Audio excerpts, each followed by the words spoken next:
सोलंकी 360 की चौधर 360 की चौधर 360 की चौधर। छत्तीस बिरादरी एकता, छत्तीस बिरादरी एकता। धन्यवाद सुरेंद्र सोलंकी जी 360 के प्रधान। हमने आपसे यही उम्मीद थी कि हमारे गांव के लिए बहुत बढ़िया आपने बात रखी। हम आपको समय समय पर गांव सोनू भाई है, आपको समय समय पर याद दिलाता रहता है।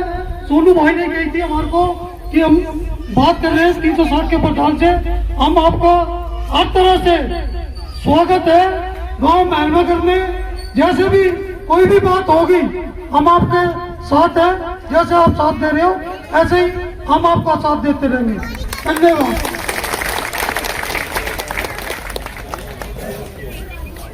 जल्दी जाओ यार।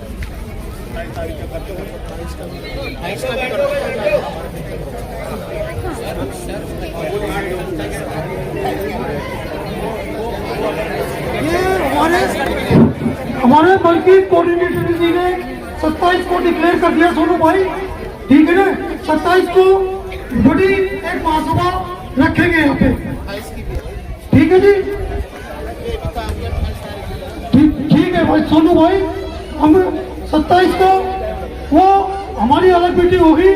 27 को 360 के प्रधान जी सुरेंद्र जी के नेतृत्व में हम एक बड़ी सभा यहाँ गांव में रखेंगे। भाई मैं बल्कि जी चाय पानी की व्यवस्था जो बाहर से आए हुए प्लीज मंदिर में इनको व्यवस्था करें। टाइम बल्कि भाई टाइम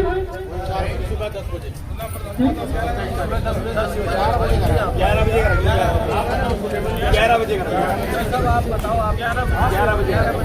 भाई सुबह 11 बजे 27 तारीख को एक बड़ा महापंचायत वाल्मीकि मंदिर 36 बिरादरी की यहाँ पे होने जा रही है।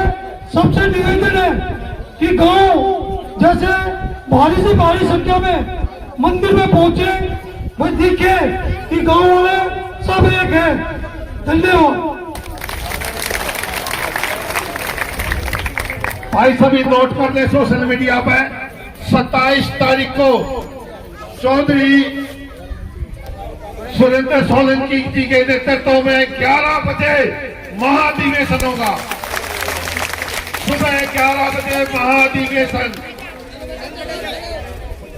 सभी नोट कर ले।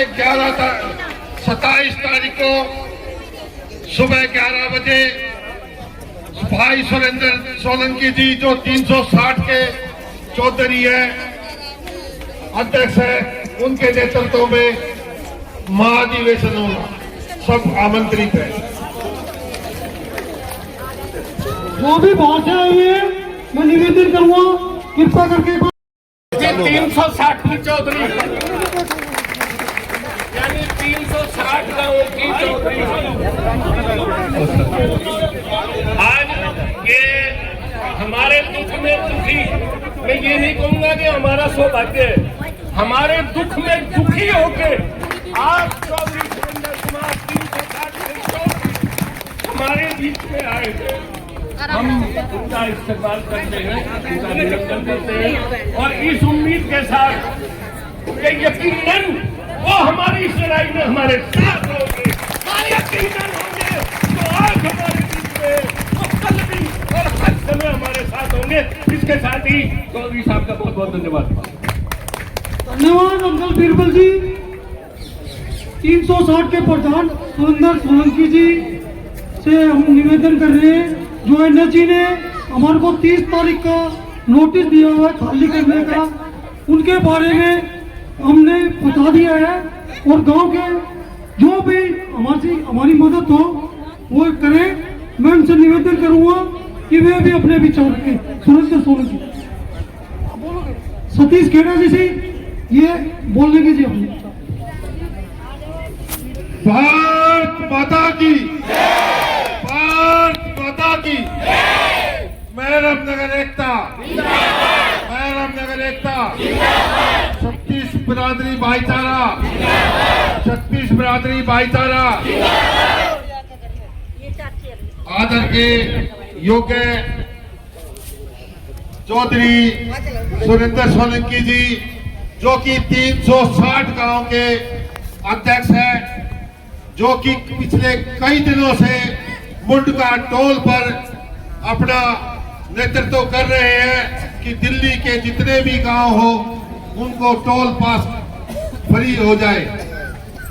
आज भाई सुरेंद्र जी हमारे बीच में आए हैं। सबसे पहले तो मैं इनका हार्दिक अभिनंदन करता हूं, स्वागत करता हूं। भाई सुरेंद्र जी आप आगे बढ़ो, भाई सुरेंद्र जी आप आगे बढ़ो, भाई सुरेंद्र जी आप आगे बढ़ो। महरम नगर के गांव वासियों की तरफ आज भाई सुरेंद्र जी का रुख हुआ है, हम इनके तहे दिल से शुक्रगुजार हैं। जैसा कि महरम नगर उजाड़ने के लिए NSG हमारे पीछे लगी हुई है, नोटिस पर नोटिस दे रहे हैं, हम ऐसा कभी भी संभव नहीं होने देंगे। आज इस मुहिम में जैसे ही हमें पता लगा था, मैं खेड़ा खुर्द से आया हूँ, प्रजापत समाज का अध्यक्ष हूँ, मुझे जब पता लगा सोशल मीडिया के माध्यम से पता लगा। आज जिस दिन आप मुहिम को एक करेंगे, बुलाएंगे, उस दिन यहाँ पर हजारों की तादाद संख्या में होगी। मैं आपसे वादा करता हूँ जितनी महिला यहाँ है इससे ज्यादा महिला हम लेके आएंगे। 36 बिरादरी को हमने दिल से घड़े में पानी मीठा पिलाया है। क्या हम उनको बुला नहीं सकते? बुला सकते हैं। आज हम 36 बिरादरी एक है, क्योंकि कोई भी सरकार हो, जब तक संख्या बल किसी के पास नहीं होगा उसकी सरकार नहीं बन सकती। ये सरकार भी हम लोगों ने बनाई थी, तो ये हमारे साथ सरकार रहेगी, हम ऐसा मानते हैं। हमारे आदरणीय भाई सुरेंद्र जी हमारे बीच आए हैं, हमें कुछ न कुछ हमें जरूर आश्वासन मिलेगा। और इनके सहारे जब भी इन्होंने हमें बुलाया है, चाहे मुंडका टोल में हो, चाहे मंगोलपुर कला में हो, चाहे कहीं भी, एक आवाज पर हम दौड़े चले जाते हैं। मुझे पूरा विश्वास है कि आज सुरेंद्र जी यहाँ से कोई ऐसी घोषणा करेंगे जिससे हमारा खून और उबाल लेगा और ताकत आएगी। हम भाई सुरेंद्र जी के पहले भी साथ थे, आज भी है।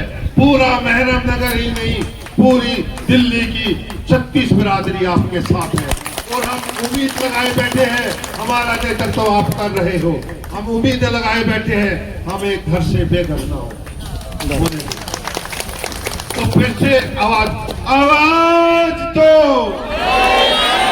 आवाज दो। 36 बिरादरी एकता, 36 बिरादरी एकता, भाईचारा एकता। आदरणीय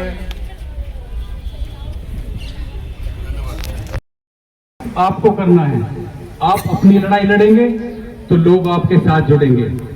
हम वहां से आएंगे, कब आएंगे देखेंगे भी इन लोगों के ऊपर अत्याचार हो रहा है।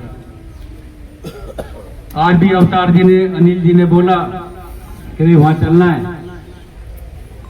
तो हम यहां पर आए। मैंने छोटे से न्यूज यूट्यूब चैनल पर सुना, आपके बारे में देखा सुना, और लोगों से खबर मिली, अंदरूनी भी कुछ खबरें मिली जो आपके लिए शायद अच्छी ना हो, मगर हम उस आदमी से लड़ाई लड़ रहे हैं जिसके हृदय में दया भाव नहीं है, इंसान के लिए कोई दया भाव नहीं है। उसके लिए घर कोई मायने नहीं रखता है, गरीबी कोई मायने नहीं रखती है, भले ही बोलते हो मैंने चाय बेची या भिक्षा मांगी। अगर तूने भिक्षा मांगी, तेरी माँ ने बर्तन मांजे, तूने ऐसे सारे काम किए, तो उन गरीबों को क्यों उजाड़ रहा है, क्यों उनकी तरफ देख रहा है? क्या इस बात की खबर दिल्ली कैंटोनमेंट बोर्ड डिफेंस का एरिया, इंटरनेशनल एयरपोर्ट आपके सामने, एक से खुफिया तंत्र आप लोगों के बीच में रहता है, यहां भी बैठे होंगे। क्या देश के प्रधानमंत्री को यह नहीं पता कि देश की आजादी से पहले जो लोग रह रहे हैं उस गांव को यहां से उजाड़ा जा रहा है? सीधा सीधा हस्तक्षेप होना चाहिए। इस बात की इंक्वायरी होनी चाहिए कि भाई इनको क्यों उजाड़ा जा रहा है और उजाड़ने के आदेश दिए किसने। ऐतिहासिक गांव जिसमें बोलते हैं कि भाई हमारी पुश्तैनी जमीन है, खेत भाई खेत नहीं बेचूंगा, मर जाऊंगा खेत नहीं बेचूंगा। हमारा पुश्तैनी गांव नहीं छोड़ेंगे। इसी एयरपोर्ट के अंदर एक गांव कई साल तक बसा रहा, गवर्नमेंट की हिम्मत नहीं हुई कि उस गांव को उजाड़ दे। बाद में उनकी मांग के ऊपर उनकी इच्छा के अनुसार मुआवजा भी दिया, जमीन भी दी और तब उनको हटाया गया। आपको यहाँ जो बुजुर्ग बैठे हैं उनको याद होगा कि एयरपोर्ट के अंदर 16 गांव था, मंगलापुरी तोड़। अगर दिल्ली कैंट के आसपास रहने वाले लोग ये सोचते हैं, चाहे वो झरेड़ा हो, पुरानी नांगल हो, नैराना हो, कि आज इनका नंबर है तो कल वो बच जाएंगे, तो ये उनकी मूर्खता है। मैं 2 शब्द के अंदर अपनी बात खत्म करूंगा। इस टाइम राजनीति का समय नहीं है, एकजुटता का समय है। आप ये सोचो कि पड़ोसी के घर आग लगी है तो आपके घर आंच नहीं आएगी, भूल जाओ, आंच भी आपके घर आएगी और आपका घर भी जलेगा।